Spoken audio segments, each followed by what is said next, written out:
This is a case report of homonymous quadrantanopia defect in visual pathway.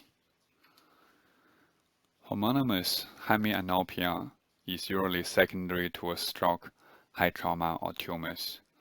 A homonymous hemianopia or quadrantanopia that respects to the vertical midline is indicating a neurological lesion located posterior to the optic chiasma on the contralateral side of the visual field defect. These lesions may exist along the optic tract, lateral geniculate nucleus, optic radiations, or on the occipital lobe. The more posterior the lesion is located, the more congruous the visual field defect is going to look like. This is an example of pie on the floor defect, inferior quadrantanopia defect, which first presented as a positive scotoma in optometry practice. The patient is a 54-year-old Caucasian female. She called from work in the morning, reported vision being blurry for about 2 days, and she noticed a loss of her sight vision. On inquiry, there was no flashing lights, there was no headaches. Given positive scotoma, we advise her to attend for assessment straight away. She came in soon. Her visual acuity was right 6/7.5, left 6/7.5. General medical history and family ocular history were unremarkable. Intraocular pressure was right eye 14, left eye 15. Pupil equal, round, reactive to light. There was no afferent pupil defects. Slit lamp largely normal. OCT largely normal, and her visual field was very indicative. And let's go through it. This is her OCT on the right eye. So first thing we look at is image quality 26, which is not too bad. If you look on the retina analysis, retina scan, there's a black line through the middle, which means the patient blinked during the scanning process. Other than that, that's still a very good scan. On the fundus photo, we can see the optic nerve head, vessels, macula, mid-periphery retina largely looks normal. The GCL scan, nerve fiber layer scan looks normal, comfortable. Here's her left eye. Image quality is 24. Not ideal, but it's enough. Fundus photo, we can see the optic nerve head, the vessels very similar to the right eye. GCL scan is all-green, acceptable. Nerve fiber layer scan, again comfortable. Double hump sign, very similar to the right eye, asymmetrical. Let's go on to next. This is her visual field. Quite evident. We can see some significant loss on her visual field. Visual field index on the right eye is 70%, 67% on the left eye. Median deviation on the right is -10 decibels. On the left eye is -14 decibels. Okay. So now if you look at the gray chart on the visual field, we can tell there is moderate significant loss on the right half of her visual field on both eyes.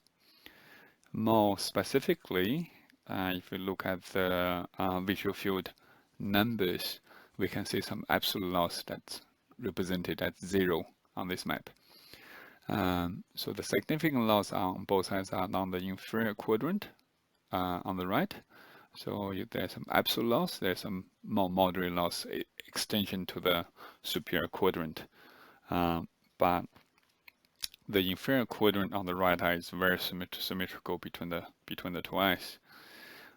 Second thing to note is her macula are largely macular region on the visual field are largely unaffected. Okay, so on the right eye, we're getting numbers like 31, 28, 27. On the left eye, we're getting 31, 32, 28, 29. So that's the typical numbers you get from sensitivity from the macula. So first thing to take away is there is inferior quadrant loss on the right eye, both sides, and it's her macular function has remained intact. We have detected left homonymous quadrantanopia with macular sparing. We discussed with the patient.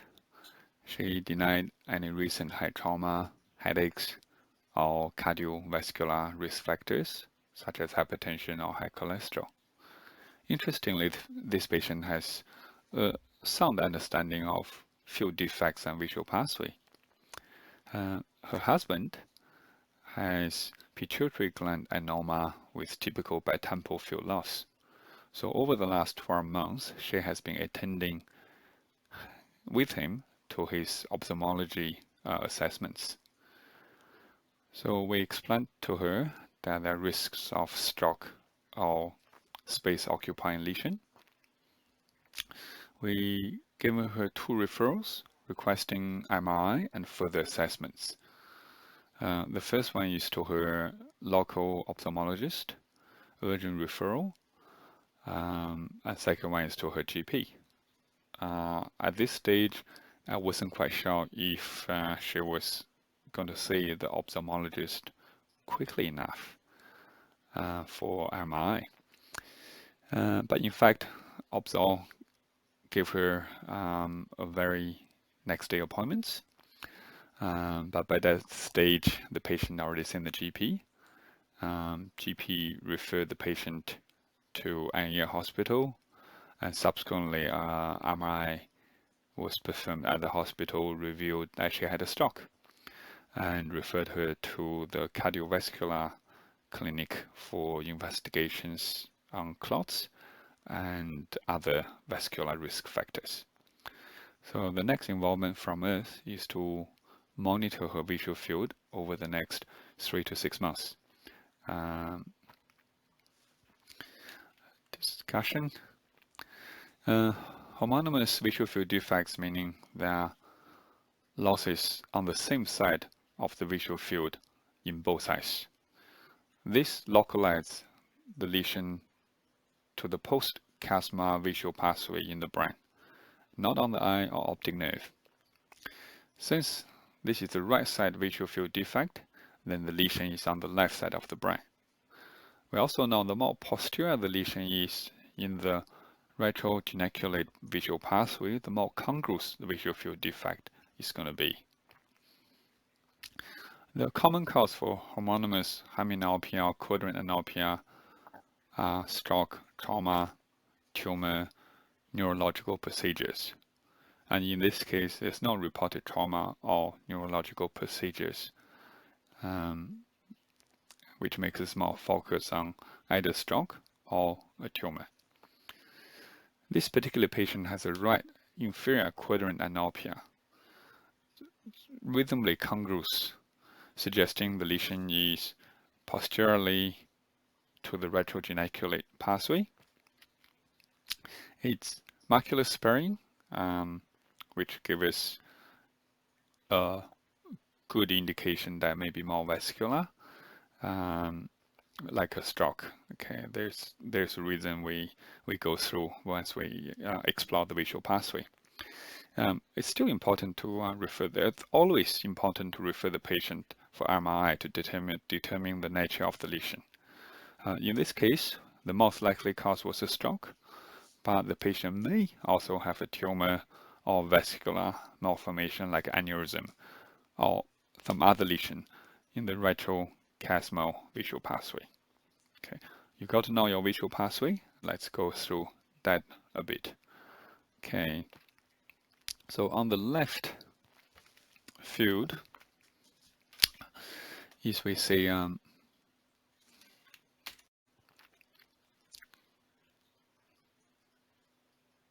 the most common type of visual field loss is a complete homonymous hemianopia. This occurs in about 8% of all strokes in some studies. Homonymous hemianopia is the loss of the right or left half of the visual field on both eyes, and normally occurs as a result of a middle cerebral or posterior artery stroke affecting either the optic radiation or visual cortex of the occipital lobe.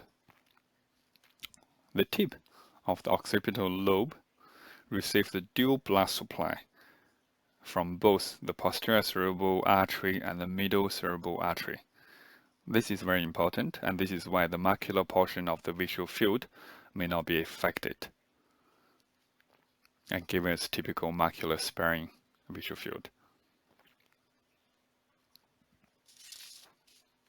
If you look at the chart on the left, we can say from each eye there is the nasal field of view and there's the temporal field of view. Okay, it's important to follow the visual pathway. So the nasal field of view goes to the temporal part of the retina and stays on the ipsilateral side of the visual pathway. The temporal field of view goes to the nasal side of the retina, and the nasal retina fibers cross over at the chiasma to the contralateral side of the visual pathway.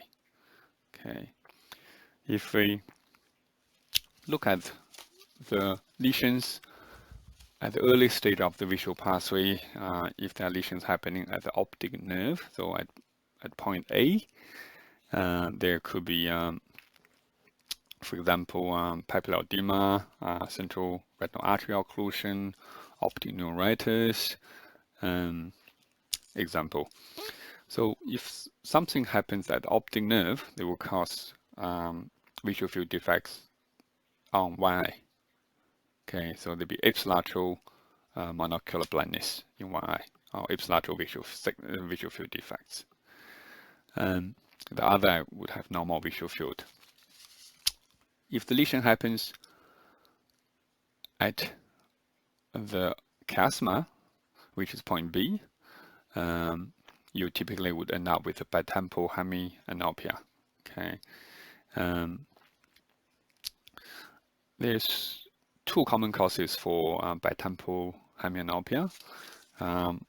There's the pituitary gland right below the chiasma. If there's abnormal growth of the pituitary gland, it starts compressing the chiasma from inferiorly. It starts causing the bitemporal defects. There is also possible that there could be an aneurysm forming from the carotid artery, and this will be above the chiasma. Okay, if the aneurysm is pressing on the chiasma, then it's also possible to produce a bitemporal hemianopia. On very early stages of each of these examples, you may start seeing the hemianopia happening from the inferior section or the superior section and start developing into a whole hemianopia.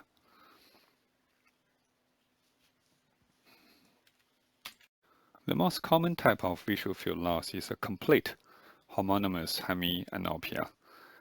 According to some studies, this occurs in 8% of all strokes. Homonymous hemianopia is the loss of right or left half of visual field of both eyes, and usually occurs as a result of a middle cerebral or posterior cerebral artery stroke, affecting either optic radiation or visual cortex of the occipital lobe. The tip of the occipital lobe receives a dual blood supply from both posterior cerebral artery and middle cerebral artery. This is why the macular portion of the visual field may not be affected, resulting macular sparing in a hemianopia or quadrantanopia. If we focus on the left of the visual pathway, it's important to know first the temporal field of view of each eye goes to the nasal side of the retina. The nasal side of the retina nerve fibers cross over to the contralateral side of the visual pathway. The nasal field view of each eye goes to the temporal side of the retina, and the temporal retina nerve fibers stays on the ipsilateral side of the visual pathway. Okay. If you look at the lesion locations, so when a lesion occurs at the optic nerve, example of that is unilateral papillary edema, central retinal artery occlusion, or optic neuritis. When there's lesion at the optic nerve, then we would have ipsilateral field defects. In this case, it would be a monocular blindness of the eye that's being affected. At location B, this is at chiasma, where the nasal nerve fibers cross over. Okay, remember the nasal nerve fibers are responsible for the temporal field of view. So if there's a lesion compressing the chiasma, typically patient will have a bitemporal hemianopia. The causes for common causes for chiasma lesion is pituitary gland adenoma.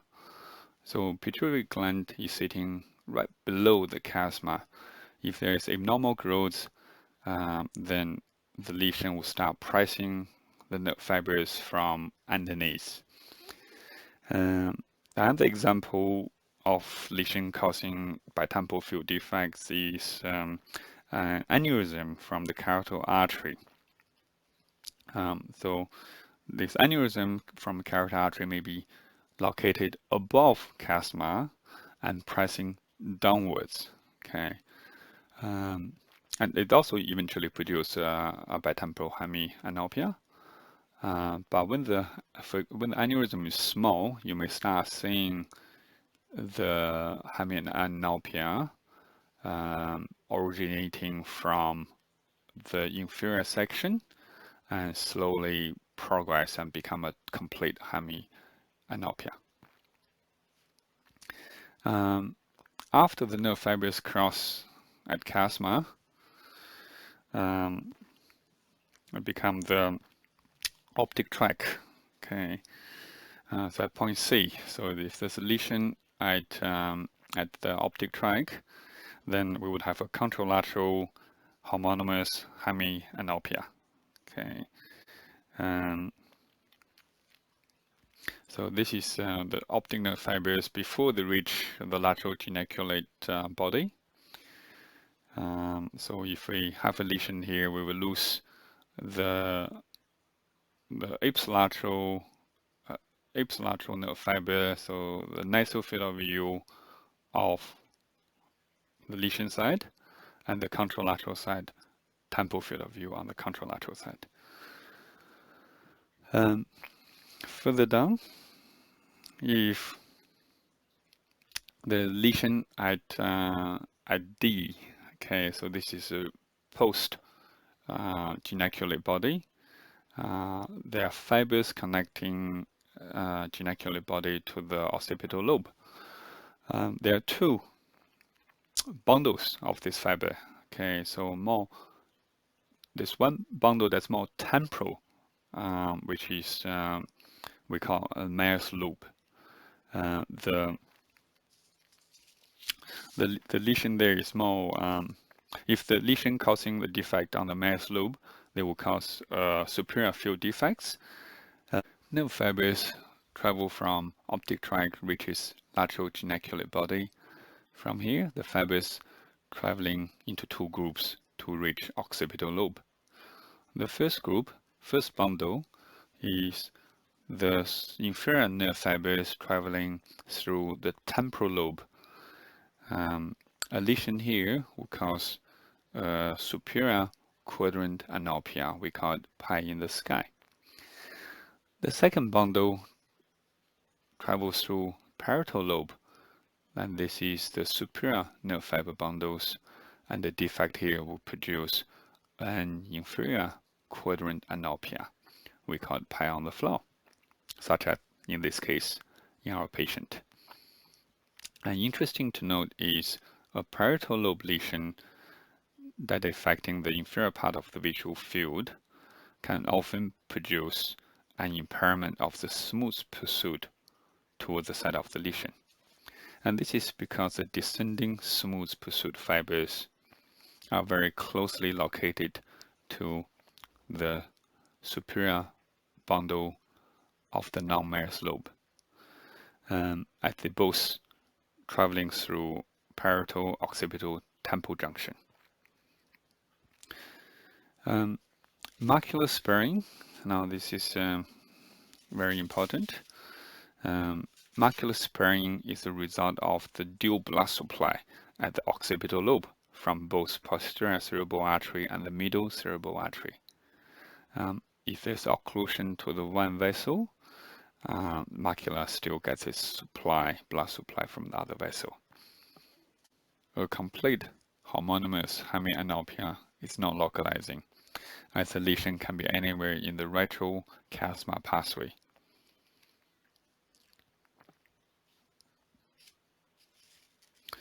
A complete homonymous hemianopia with 2 to 10 degrees central vision is, however, characteristic of occipital lobe lesion, and this is because the macular sparing characteristic of the occipital lobe.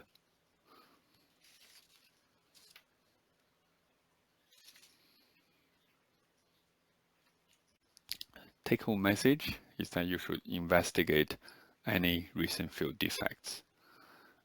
And not all GPs wants to manage an intracranial investigation. Therefore, the first place referral may be to an ophthalmologist or to a hospital directly. You need to understand your visual pathway and those common lesion locations. This is going to help you a lot in interpreting the field defects.